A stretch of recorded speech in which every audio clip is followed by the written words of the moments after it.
Om Shri Ganeshaya Namo Namah. Greetings to everyone world over. Green morning, green afternoon, green evening to all our brothers and sisters across the globe. Wherever you are, we extend you a very warm welcome. Whether it's a morning or it's an afternoon or it's an evening, wherever you are, it's a hearty welcome to each one of you. Thank you very much for joining us and thank you very much for being a part of it, because you give us energy, and we will learn a lot from each one of you every day. It's a wonderful journey. It's a long journey. It's a scintillating journey, and it's a captivating journey. Saturday, 17th of September, 8 p.m. Indian Standard Time. We extend a very warm welcome to each one of you and a very special welcome to our distinguished speaker of the morning, of the afternoon, and of the evening, Shri Subhash Verma-ji, who is the National Advisor for IATTE, which stands for Indian Association of Travel and Tourism Experts. And their web portal is www.iatte.org. It's a pleasure. Today's topic is very captivating, next to our heart, body, mind, soul, spirit, whatever we talk about. Spiritual tourism, pilgrimage part of tourism. What exactly is spirituality? Why spiritual tourism? Why people are interested from the world over, they are interested to come to India. And when they come over here, many of them, they don't want to go back and they say, oh my God, we missed for so many years this part. We wish that we were born here and we could have enjoyed the real spirit and the spirituality. Now, what is spirituality? We will talk about it in a little while. And somewhere we learned that there are 5 types of spiritual paths: earth-based spirituality, metaphysical spirituality, body-based spirituality, heart-based spirituality, and mind-based spirituality. It involves the recognition of a feeling or a sense or belief is something greater than myself, something more to being human than sensory experience, and that the greater whole of which we are part in cosmic or divine in nature. When you talk about earth-based spirituality, it's connecting with the material realm as a gateway to the divine. When you take on the journey to metaphysical spirituality, it's connecting with the non-material realm as a gateway to the divine. And then body-based spirituality, using the body as a gateway to the divine, ultimate soul, where we all have to go back and where from we have come. Heart-based spirituality, using the heart a gateway to the divine. And of course, mind-based spirituality, using the mind as a gateway to our ultimate divine. There are 12 symptoms of spiritual awakening. As this program is going live world over, you all can enjoy, and I'm not going to read all 12 of them. It's available on the YouTube. You can read at a leisure time at your own while feeling and getting the awakening of spirituality. There are 7 things that can cause a spiritual awakening. Choosing to believe in a positive guiding divinity. Forgiving easily. Not to carry the load and the burden. Allowing yourself to grieve when you need to. Reaffirming your core belief and values. Being generous with giving. Receiving generously. And being fully present in each moment. Like at this moment, we are connected with you and we are connected with Subhash Verma-ji. What could be the health benefits of spirituality? Of course, we are going to have a separate session one of these days. But when you think about Lord Buddha, how to bring harmony to your life, how to help you to appreciate life, improve your reaction, helps you to sleep well, make yourself stress-free, make yourself happier, improve your metabolism, improve your memory, increase your immunity, increase your attention, help you to lose weight if you're moving towards obesity, help you to organize time and bring complete harmony to your life. This all is to lower your stress and depression. Today is the talk on spirituality. So we'll take on to the details subsequently. So ladies and gentlemen, we extend a very warm welcome to each one of you for having joined us today, wherever you are world over, because our brothers and sisters across the globe, 32 million Indian diaspora abroad, International Chamber for Service Industry extends a very hearty welcome to each one of you. And at the same time, all our fellow brothers and sisters in India, South Asia, Southeast Asia, Central Asia, Middle East, wherever you are joining from. And of course, it's early morning in Canada, America, Latin America. People are joining us from Peru, Argentina, Chile, Costa Rica, Venezuela, Mexico, and of course, beautiful Europe also. You all had your lunch. I just spoke to a couple of people before this session. Our chamber is organizing Dekho Apna Desh, Rethinking Tourism, celebrating World Tourism Day, 10th to 27th September. We've got a long series. We are trying to cover almost all subjects because Bharat ke dwar hai khule, swagat mein aapke, pag pag pe phool hai khile, swagat mein aapke, Atithi Devo Bhava. That's what we keep telling. We are grateful to Sri B.K. Goswami ji, former Secretary Tourism, Government of India, who gave us the vision way back in 2001 to set up Feast. That time it was Forum of Educators and Scholars of Tourism, and there was a big gathering of all institutions together across India, and many people joined us from overseas. But now with the time, everything changes. Samay ke saath sab kuch badalta hai. As the soft skills, life skills, technical skills, and a couple of other skills, when we are becoming lifelong learner, the forum also has become, the feast now is recoined as Forum of Educators and Skill Providers for Tourism. So we are taking the theme post-pandemic, rethinking tourism. We started on 10th of September, and that was Indian tourism post-pandemic. How do we go by?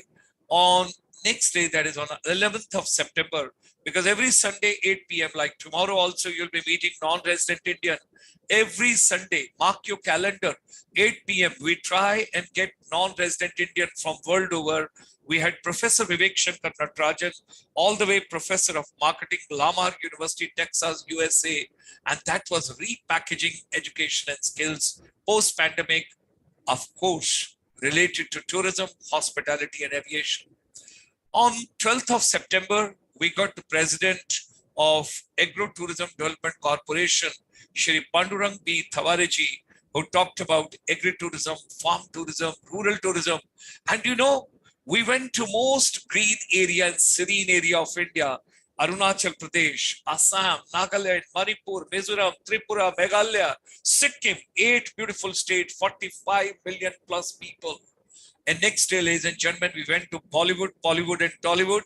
We had film tourism, cinematic tourism, film-induced tourism, and we had wonderful deliberations and celebrations. And of course, 14th of September was Matrabhasha Evam Paryatan, कि हमारे जो tourist guide हैं वो आने वाले हर मेहमान, हर अतिथि, हर पर्यटक को किस तरह से इस तरह का व्यवहार दें कि उसे लगे कि जो भारत की खुशबू है, यहाँ की मट्टी की खुशबू है, यहाँ के लोगों की खुशबू है, और यहाँ का जो वातावरण है, यहाँ का जो व्यवहार है, वो मैं अपने साथ पैकेज कैसे वापस लेकर जाऊं. So मातृभाषा एवं पर्यटन we had on 14th. 15th we had come on ecotourism, sustainable tourism, responsible tourism, and both the celebrities, those that come as our speakers, Rakesh Mathurji and Captain Swadesh Kumar, they said, please leave nothing behind, only your footprints, because we want to keep the entire ecosystem in harmony. Yesterday we had wonderful deliberations, and it was a pleasure to meet my old friend, Shri Ranjan Lahiri, who retired, and he laid down these arms in the civil clothes as Assistant Director General Tourism with the Ministry of Tourism, Government of India. We covered the cultural heritage part of tourism in India, and something very interesting he gave. We are still carrying the fragrance of the cuisine, which he gave us in the English language and the French language. And that is all the way from the Quebec and Canada and Toronto. So ladies and gentlemen, tomorrow, once again, the Sunday would be there. Non-resident Indians would be there. We will have the distinguished guests from Canada as well as from United States. Tourism post-pandemic, we will be having the deliberations, NRIs for our education ecosystem. Like every Sunday, we bring Vidya Se Adhyatam Vidya Ki Aur at 9:30 with our president, Professor Satinder Dhiman from the Woodbury University, Burbank, California, USA. Tomorrow, I have requested him to share his vision on spiritual journey because I didn't want to call it spiritual tourism tomorrow. So I have told him, give us the spiritual journey because we have to move ahead of education and skills. And what exactly is Atma Vidya? That is going to be tomorrow morning at 9:30. Tomorrow evening, 7 p.m. Indian Standard Time, you would meet one of the most outstanding Ayurvedists of India, Dr. Parmeshwar Arora ji, and he will talk about global wellness and health tourism through Ayurveda. Do join us because he is going to discuss with us at 7 p.m. tomorrow, tips to be happy. 27th September, we will bring a lot of treasure for you. We are coming out with an ebook on rethinking tourism post-pandemic on 27th September. I'm grateful to my colleague, Dr. Chitra Kapoor, and all other dignitaries. Those are associated with this compilation and research work. So, ladies and gentlemen, whatever your mind can conceive and believe, it can achieve. Let's come together for tourism. Let's make education and skills relevant, and let's knock on the doors of domestic tourism. There is a Prasad scheme by the Ministry of Tourism, Government of India, developing the pilgrimage sites, and they have taken on 13 destinations. And this was launched way back in 2014-15 by the Ministry of Tourism, Government of India. 100 crores was initially allocated for this program. And these 13 places, when we talk about Amritsar, Kedarnath, Mathura, Ajmer, Varanasi, Gaya, Kamakhya, Dwarka, Puri, Amravati, Kanchipuram, Velankani, and Patna. These 13 beautiful places under Prasad scheme of Ministry of Tourism, Government of India, pilgrimage, rejuvenation, and spiritual augmentation drive. A lot of new trains which are to these pilgrimage states and places that has been started. Ministry of Urban Development also is not behind. They took on next one, Hriday, Heritage City Development and Augmentation Yojana at 12 places, and initially 500 crores being allocated for this particular project. So with these words, ladies and gentlemen, join me in extending a very warm welcome and a hearty welcome to Shri Subhash Verma ji, the National Advisor for Indian Association of Travel and Tourism Experts, Founder CEO, Travel, Wellness and Beyond, and Global Consultant on Travel and Spirituality. We join all of us together to extend a warm welcome to Shri Subhash Verma ji. And it's a pleasure to have him with us this evening in India, this morning in Canada, America, and Latin America, and post-lunch, before people go for siesta, that's the entire Europe. Subhash Verma ji, hearty welcome. Pleasure to have you with us. Pleasure. Please. Thank you very much, Dr. Gulshan Sharma ji. Firstly, I would like to express my sincere thanks to Mr. Dr. Gulshan Sharma, the torch bearer and a main pillar of ICSI. And I know him since his Ministry of Tourism days. And what since then, today, until now, he has done for tourism, I do not find any other second person in that capacity. He brings the stakeholders together, travel, tourism, hospitality, association, the speakers and stalwarts of celebrities of all on different forums for tourism. I hats off to him for the work he's done for tourism. Beside other things, the skills and empowerment of women and young people. I would like to, before I speak, I would like to recite a small shloka, which is post-COVID, a very global one. Sarve bhavantu sukhina, sarve santu niramaya, sarve bhadrani pashyantu, ma kasyit dukh bhag bhavet. See, in this post-COVID, I think wellness and spirituality, they are the two major elements of life, not only in India, everywhere people are aspiring, people are talking, people want to learn. So, Dr. Gulshan ji giving me a small opportunity. I am not a guru, I'm a practitioner I'm a spiritual seeker.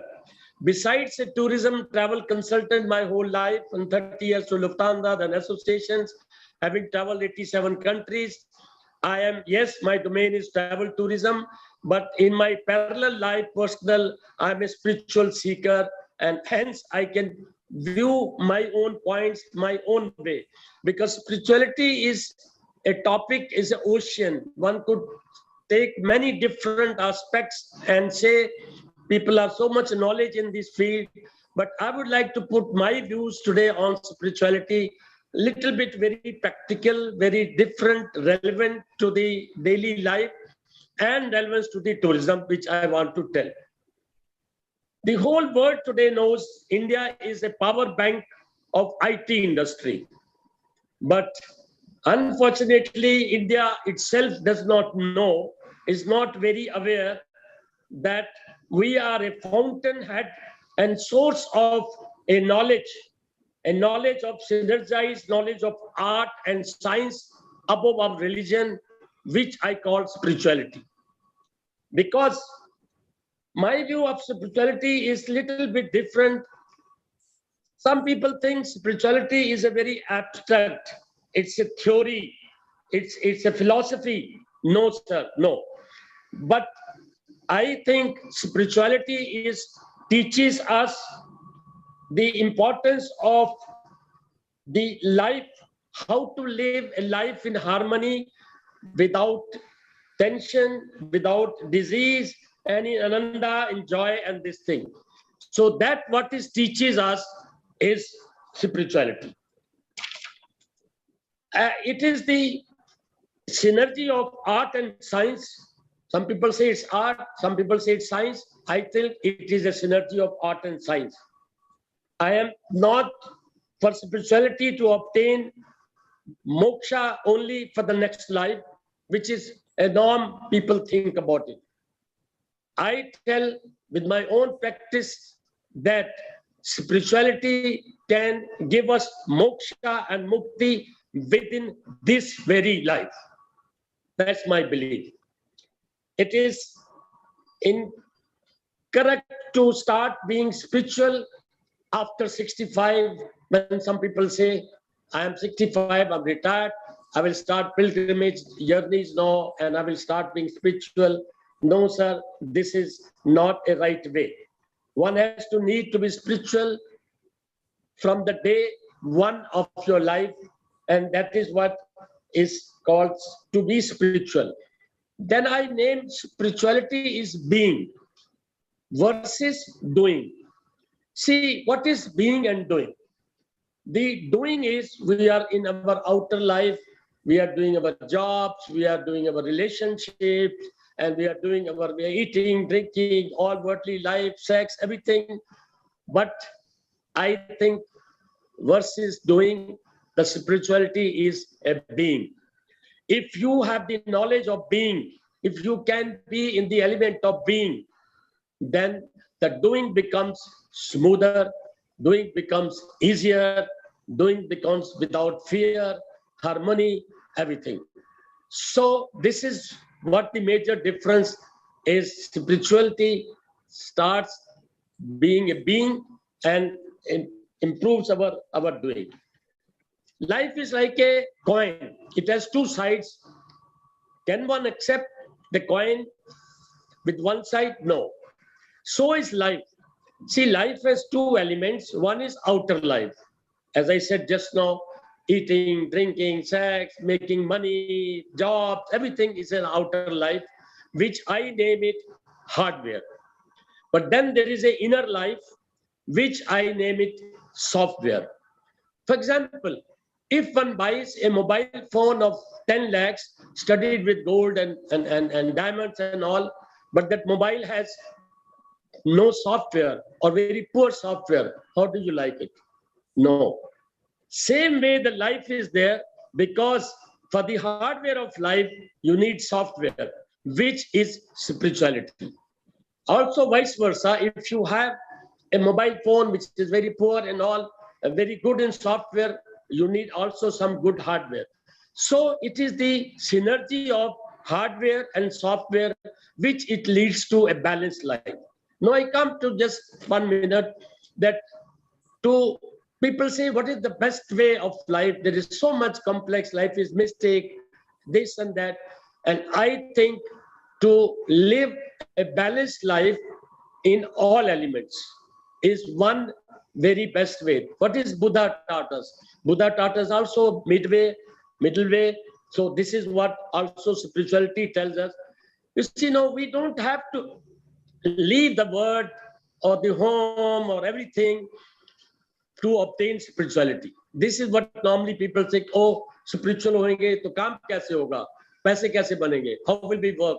No, sir, this is wrong way, because spirituality does not stop us to earn money, to make karma, to work for yourself and also work for others selflessly.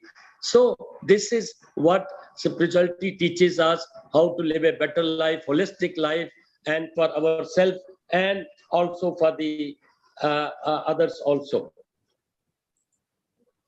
Now, I am happy to give say this without ego, but little proud. I am at 80. I am saying this because I have followed, I have taught myself some self-healing, some spiritual sadhana, something all, which has helped me. I am 80 today, and I tell you, I have no health problems at all. I walk, I run, I can dance tonight and do my pranayam tomorrow morning. I have no BP, I have no sugar, I don't even know. I gave even challenge to COVID. आके मेरे को touch करो, मेरे को दिखाओ. I'm sorry, God's grace, nothing happened. So these are only this thing to say that I'm not just saying. I practice and teach and preach what I practice myself. That is what I want to also say that. And this is what spirituality tells us to life one should live. Now, some people, some people think yoga is spirituality. No, yoga is a part of spirituality. If you leave Patanjali, there are 8 stages. First 4 stages of our physical exercise and yoga up to 4 stages. That is yoga. It's a part of spirituality, but not. Yoga is to unite. Yoga is to unite what? Unite your individual consciousness to the universal consciousness. That is yoga. So when we merge into universal consciousness, you see what we do in our life, we take daily small, medium, big decisions. Shall I buy a blue shirt? Shall I buy a red shirt? I should take this job, all that. Okay. No, our life mostly depends on, yes, there is the element of destiny. Yes, it's a different topic, but also on our decisions. So as much as correct decisions we will make, our life will be very smooth. So how do we make good, clear decisions? When we do meditations, when we do some being a part of being, we follow spiritual ethics, our life will be in being, and then we will be able to take correct decisions, which our life will be smoother. And being and doing like meditation. Now, meditation is like, you see, when we use our mobile for 23 hours every day, maybe 1 hour, half an hour, don't we charge? We charge our mobile, otherwise we cannot use. So when meditation is, you're charging yourself like a mobile. You're charging for half an hour, 15 minutes, half an hour, so that the whole next 23 hours you can run like a mobile. This is what I call meditation. Now, meditation is people think on a. One day I will speak in my YouTube channel. I have spoken about meditation in detail, but not today. I will leave. Now I want to touch this spirituality, how in relevance with Indian tourism. You see, having traveled 87 countries, I have spoken to immense people in all countries. Lakhs of lakh people are coming to India for this knowledge, for spiritual knowledge, and also pilgrimage, yes, but spiritual knowledge. But I think those who are coming, they are just the tip of iceberg, sir. Millions are aspiring. They don't know where to come to India, how to come, where to go, where to get this knowledge. So this is such a potential for our inbound tourism, which is the major need for today. I say, but yes, one rider, sir, for spiritual tourism, you need to be yourself somewhat, some extent, in some degree, to be spiritual mind, spiritual working practices, and then it will flourish. It will be because we have a USP. We are the only one country which have this knowledge, for which people are aspiring, and they will come to India for this knowledge, for to have, and especially post COVID.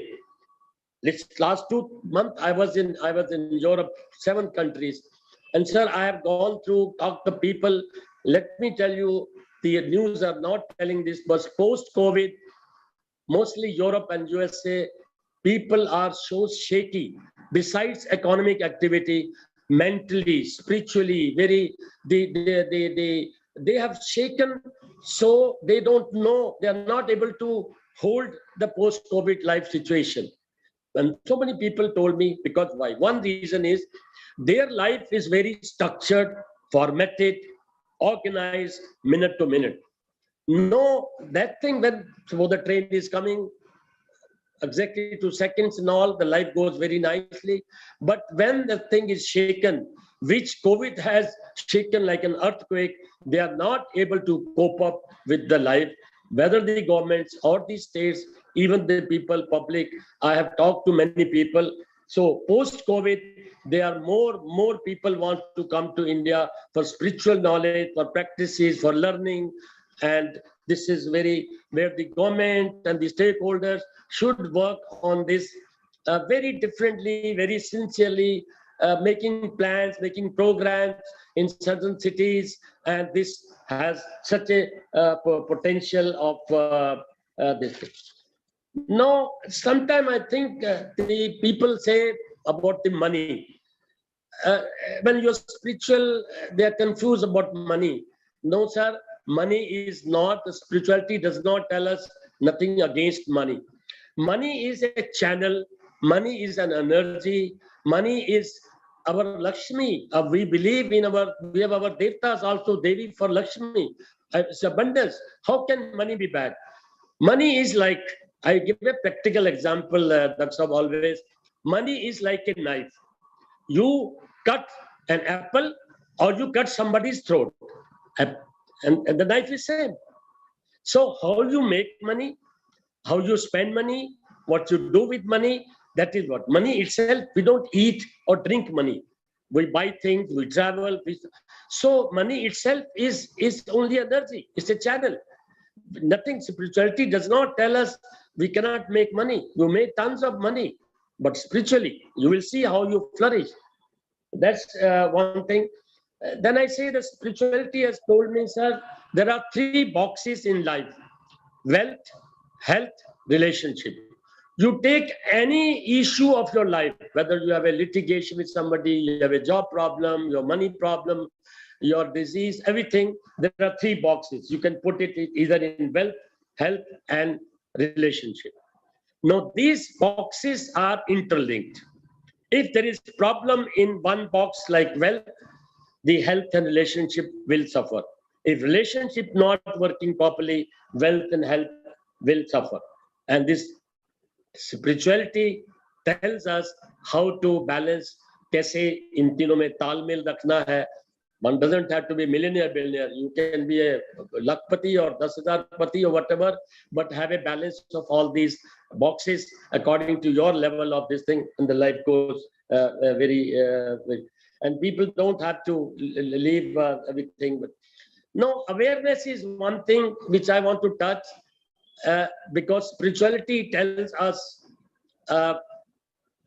very key element of spirituality is awareness.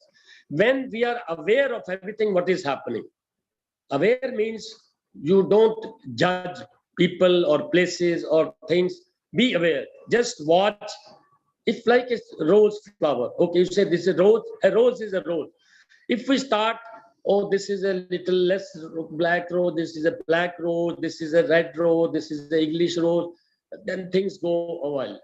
Be in just wait, watch, awareness, sakshi bhav mein rehne se, you will see that life becomes, because the mind, our mind is a problem, is only now come to the next point. Body, mind, and soul, there are three elements in life which spirituality tells us. Body, we know we are eating, drinking, very easy to recognize all the actions of the body. Then mind also is the thoughts and we are thinking. But unfortunately, we cannot understand, we cannot the element of self or a atma boliye, self boliye, whatever you want to say, it is difficult. But actually, we think the mind is the boss of us. No, this is the mistake we are doing. You know, like a company, a CEO can be so famous that people think that he's a CEO, he's the owner. No, owner might be sitting differently, he's the owner.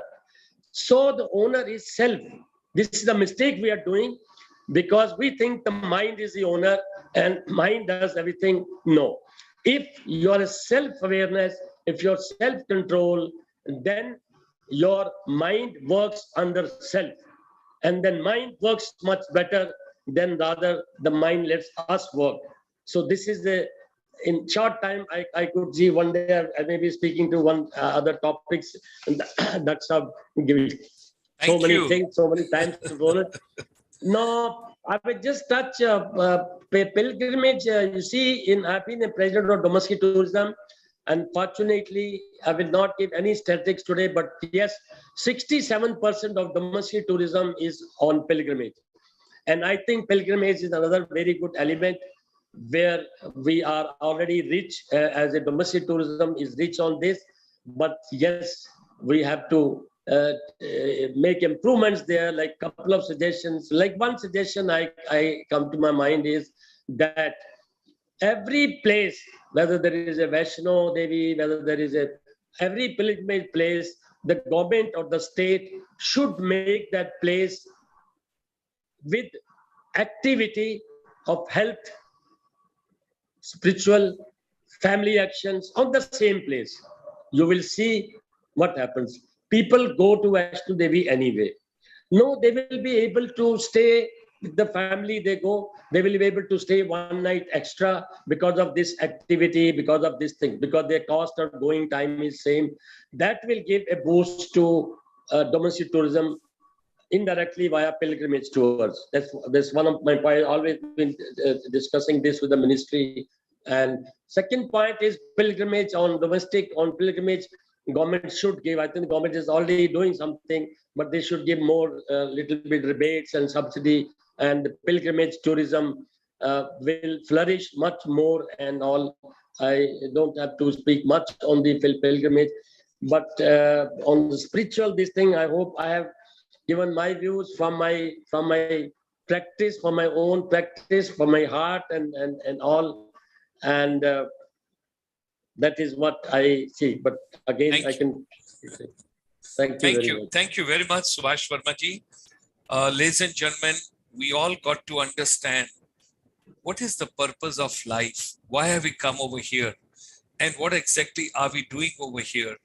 And how we can do better? Because it's a Vasudhaiv Kutumbakam. It's a one family. The whole world is one family. And today, when there is so much of rush and so much of hustle and bustle and the life pace has increased, the speed has increased with so much of technology and gadgets. I think what Subhash Vermaji mentioned, India being a destination for spirituality and spiritual tourism part, we should make all the pilgrimage places linked with the spiritual activities as well, related to health, wellness, meditation, yoga, and other activities, whatever can be done, which can bring solace, peace, happiness all around, and people feel. Our president, based out of United States for the chamber, he says even workplace spirituality. He talks about workplace spirituality, and the leadership which is needed today is, and you have given such a wonderful example that post-COVID, what is the scenario? And still there is a psycho fear of unknown activities, apprehensions of the future, and particularly in some of the countries and continents. And I think this is the time India should invite all of them. Let them come for spirituality. Let them come for yoga, meditation, naturopathy, Ayurveda, happiness, mental and body and spirit happiness, whatever can be done. So all that when you take in totality, ladies and gentlemen, we got to have wonderful further knowledge on spiritual. And that's what Subhash Vermaji talked about, that there is so much to know, body, mind, and soul. You may call it a spirit, you may call it a soul, whatever you want to call it. And at the same time, no tension, no pressures, no anxiety, no stress, no depression. And all the solution and solace is in spiritual journey, which people can take if they visit India. So, visit India, travel to India, be a part of Indian tourism. Wholeheartedly, Subhash Vermaji and our chamber extends a very hearty welcome and a very warm welcome to each one of you. Do visit India. And at the same time, when he talked, I think 67% people take basically a journey for the pilgrimage. चार धाम की भी बातचीत होगी, क्योंकि शुरू से हम लोग यात्रा करते थे धाम पर जाने के लिए, और चार धाम से अब प्रसाद scheme I, and 13 places when they have been taken by Government of India. I think it's a privileged time that we all should travel. With these words, ladies and gentlemen, let me convey my deep gratitude and thanks to Subhash Vermaji and all the Gunijan who have joined us from the world over for this particular session. Thank you very much. And a lot of people have joined from Uttarakhand and northeast part of India and other places in India. And at the same time, people joining us from Europe and people joining us from Latin America, Canada, United States, and a couple of other places. We extend a very warm welcome. And thank you very much to each one of them. Thank you, Subhash Vermaji. Look forward to meeting you on some other day with yet